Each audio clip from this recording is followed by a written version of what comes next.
नमस्कार दोस्तों, स्वागत है आपका बालाजी एस हिंदी क्लास में। तो दोस्तों, ये आपका सामान्य जीके जीएस का प्रैक्टिस सेट है जो कि इम्पॉर्टेंट क्वेश्चन है। इसमें आपको इतिहास से और भूगोल से और आपका जो है राजनीति शास्त्र से जो आपके क्वेश्चन मिलेंगे। तो चलिए प्रारंभ करते हैं क्वेश्चनों को। हमारा पहला क्वेश्चन है, बीते हुए युगों की घटनाओं के संबंध में जानकारी देने वाले स्रोतों को कहा जाता है। क्या कहता है दोस्तों? तो गेस करिए। तो आपका उत्तर सही हो जाएगा, जो कि बीते हुए घटनाओं के संबंध में जानकारी जो दी जाती है वो है आपका ऐतिहासिक स्रोत। ऑप्शन नंबर आपका ए सही हो जाएगा। अगला क्वेश्चन दोस्तों है, निम्नलिखित में से कौन सा कथन सही है? साहित्यिक स्रोतों की तुलना में पुरातात्विक स्रोत अधिक प्रमाणित होते हैं। ऑप्शन नंबर ये आपका सही हो जाएगा। बाकी पुरातात्विक स्रोतों की तुलना में साहित्यिक स्रोत अधिक प्रमाणित होते हैं, ये भी गलत है। और साहित्यिक स्रोत एवं पुरातात्विक स्रोत दोनों एक समान प्रमाणिक होते हैं, ये भी गलत है। और साहित्य स्रोतों की तुलना पुरातात्विक स्रोतों से नहीं की जा सकती है, ये भी गलत है। तो आपका ऑप्शन नंबर दोस्तों ए सही हो जाएगा।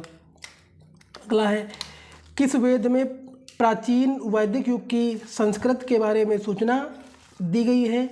तो बताइए वो कौन सा वेद है जो प्राचीन वैदिक युग की संस्कृत के बारे में सूचना दी गई है? वो आपका है दोस्तों, उसको बोलते हैं ऋग्वेद। ऑप्शन नंबर ए दोस्तों सही हो जाएगा।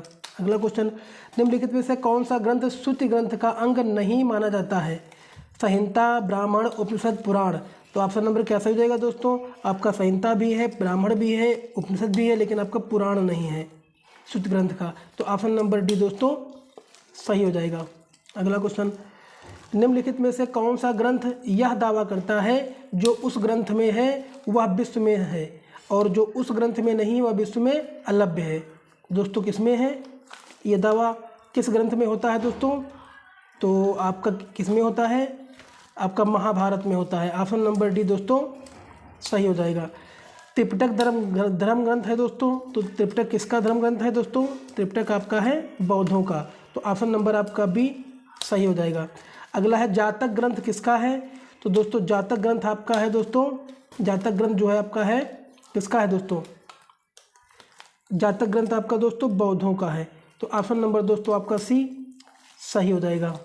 अगला, मिलिंदपोह राजा मिलिंद और किस बौद्ध भिक्षु के मध्य संवाद के रूप में है? तो बताइए ऑप्शन नंबर क्या सही हो जाएगा दोस्तों? ये आपका सही हो जाएगा दोस्तों, मिलिंदपोह नागार्जुन। तो ऑप्शन नंबर दोस्तों आपका बी सही हो जाएगा।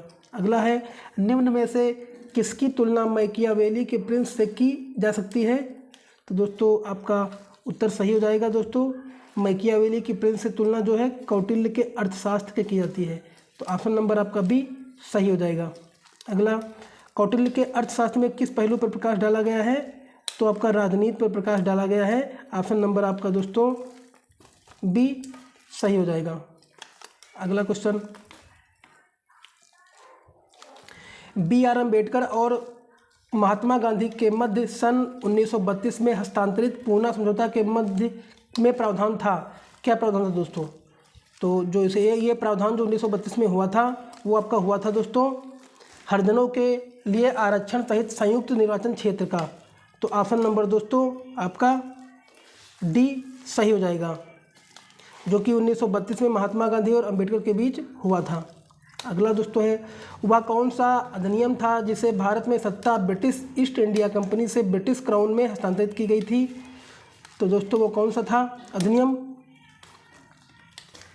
तो वो अधिनियम दोस्तों आपका था आपका भारत सरकार अधिनियम 1958 में, जो कि ब्रिटिश ईस्ट इंडिया कंपनी से क्राउन में हस्तांतरित की गई थी।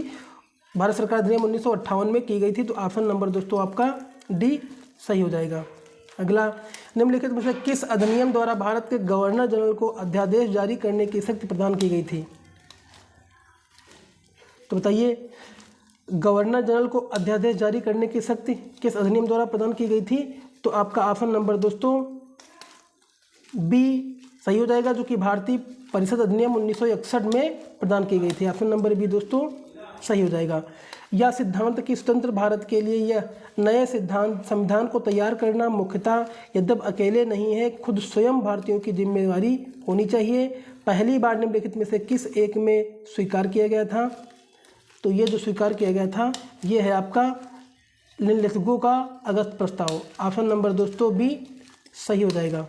अगला है रेगुलेटिंग एक्ट पारित किया गया था दोस्तों कब, जो कि रेगुलेटिंग एक्ट आपका 1773 ईस्वी में पारित किया गया था रेगुलेटिंग एक्ट, जो कि ऑप्शन नंबर ए दोस्तों सही हो जाएगा। अगला, भारत के गवर्नर जनरल को किस एक्ट के द्वारा अपनी समिति के निर्णय को अस्वीकार करने का अधिकार मिला? तो बताइए वो कौन सा निर्णय था, जो कि 1786 का अमेंडमेंट एक्ट, इसमें जो है समिति के निर्णय को अस्वीकार करने का अधिकार मिला था गवर्नर जनरल को। तो ऑप्शन नंबर दोस्तों आपका सी सही हो जाएगा। अगला, महारानी विक्टोरिया को भारत की सामग्री नियुक्त किया गया था दोस्तों कब, जो नियुक्त किया गया था आपका 1776 ईस्वी में नियुक्त किया गया था। ऑप्शन नंबर सी दोस्तों सही हो जाएगा। सामग्री विक्टोरिया ने 1858 की घोषणा में भारतीयों को बहुत सी चीज़ें दिए जाने का आश्वासन दिया था। निम्न आश्वासनों में से कौन सा ब्रिटिश शासन ने पूरा किया? तो ऑप्शन नंबर क्या सही हो जाएगा दोस्तों? इसमें ऑप्शन नंबर दोस्तों क्या सही हो जाएगा? रियासतों को हड़पने की नीति समाप्त कर दी गई थी, या देसी रजवाड़ों की यथास्थिति बनाए रखी जाएगी, या फिर भारतीय व यूरोपीय सभी प्रजा को समान व्यवहार मिलेगा, या भारतीयों के सामाजिक व धार्मिक विश्वासों में कोई हस्तक्षेप नहीं होगा। बताइए इसमें कौन सा ऑप्शन सही हो जाएगा? आप लोग गेस करके बताना, इसमें कमेंट करना कि इसका उत्तर क्या सही होगा। अगला, मार्ले मिंटो सुधार का उद्देश्य क्या था दोस्तों? यहाँ पे मिंटो मार्ले है ना, ये आपका मिंटो मार्ले सुधार का उद्देश्य क्या था? पृथक निर्वाचन प्रणाली। तो ऑप्शन नंबर दोस्तों आपका ए सही हो जाएगा।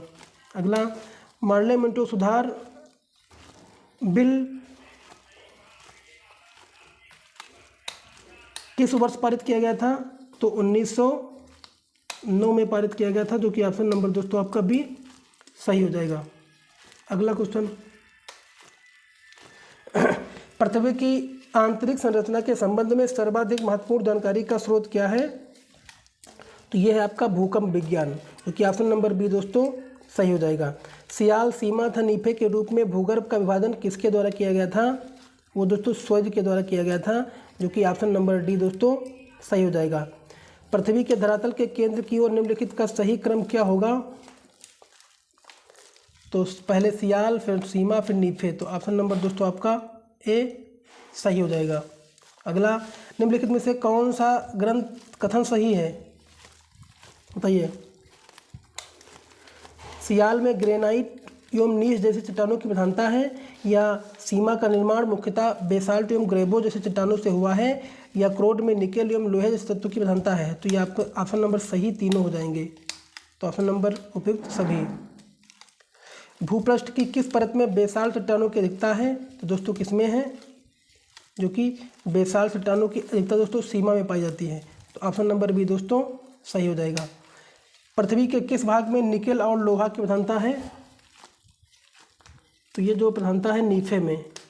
पृथ्वी के किस भाग में है? नीफे में है निकेल और लोहे की प्रधानता। तो ऑप्शन नंबर सी दोस्तों सही हो जाएगा। पृथ्वी की सबसे ऊपरी परत के लिए सर्वप्रथम सियाल शब्द का प्रयोग किसने किया था?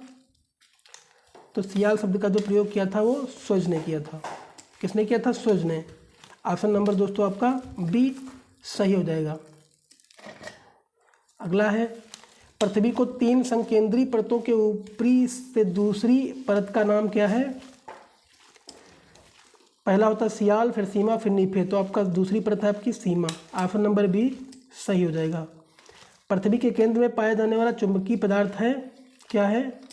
तो ये आपका हो जाएगा निकेल, क्योंकि चुंबकीय पदार्थ है। ऑप्शन नंबर सी दोस्तों सही हो जाएगा। अगला है, सूर्य ने पृथ्वी के आंतरिक भाग को 3 भागों में बांटा था, उनके विभाजन में नहीं है।